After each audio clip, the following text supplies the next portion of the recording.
E se as respostas por uma das tecnologias mais importantes do mundo estivessem escondidas num sítio completamente inesperado, tipo um exame de engenharia? É exatamente isso que vamos fazer: mergulhar nestes papéis e descodificar os segredos do radar.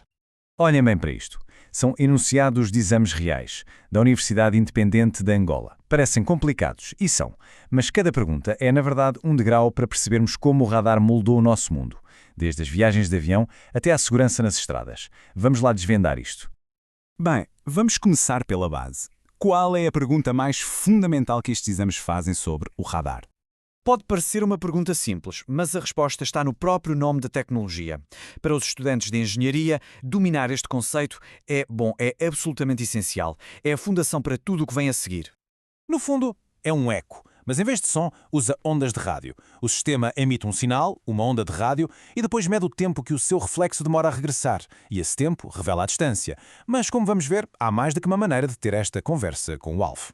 E esta tabela ajuda a distinguir dois sistemas-chave. O radar primário é como gritar para uma montanha e apenas ouvir o eco de volta. Simples. Agora, o radar secundário? Bem, é como se a montanha respondesse com o seu nome e a sua altitude.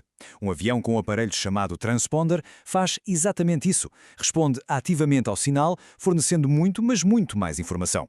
Agora vamos ver como tudo isto se aplica a algo que provavelmente já toda a gente viu em ação. Não é magia, é física pura. E claro, a forma como se mede a velocidade de um carro é uma pergunta clássica nos exames de engenharia de telecomunicações. Vejam só isto. Os alunos têm de calcular a velocidade de um carro usando a frequência do sinal de radar. Isto não é um exercício teórico, atenção. Estes são os cálculos exatos que os engenheiros usam para construir os radares que vemos nas nossas estradas. Este é o grande segredo. É o mesmo efeito que faz o som de uma ambulância parecer mais agudo quando se aproxima e mais grave quando se afasta. O radar de trânsito mede essa mesmíssima mudança na afinação da onda de rádio. Essa alteração de frequência, a diferença entre a onda que foi e a onda que voltou, é diretamente proporcional à velocidade do veículo e permite um cálculo exato.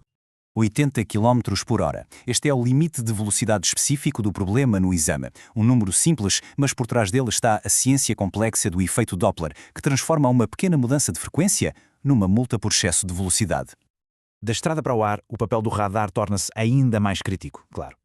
O ILS, ou Sistema de Aterragem por Instrumentos, é mencionado várias vezes nestes exames e é um autêntico guia invisível. Usa sinais de rádio para desenhar um caminho preciso até à pista, permitindo que os pilotos aterrem a segurança mesmo com o nevoeiro cerrado ou no meio de uma tempestade. É, sem dúvida, um dos pilares da aviação moderna.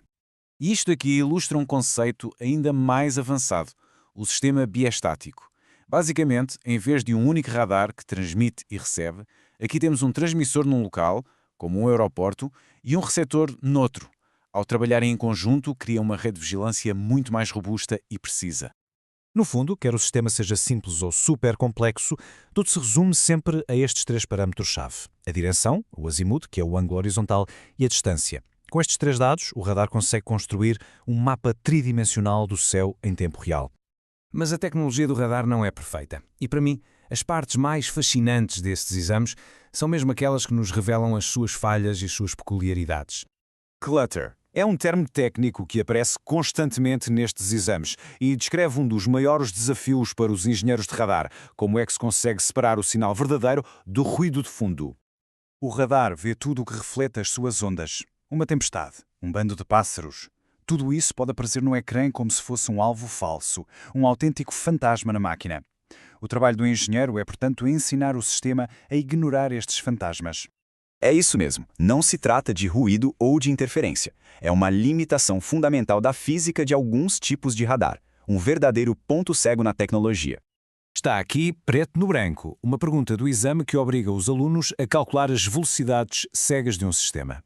Isto acontece porque a forma como o radar envia os seus pulsos pode por vezes tornar um alvo que se move a uma velocidade específica completamente invisível. É um ponto cego, não no espaço, mas na velocidade. Ao descodificar este exame, não aprendemos só sobre o radar. Vimos como a física abstrata se transforma em ferramentas que nos permitem ver através do nevoeiro e manter os céus seguros. A questão que fica no ar é: qual será a próxima força invisível que vamos aprender a mapear?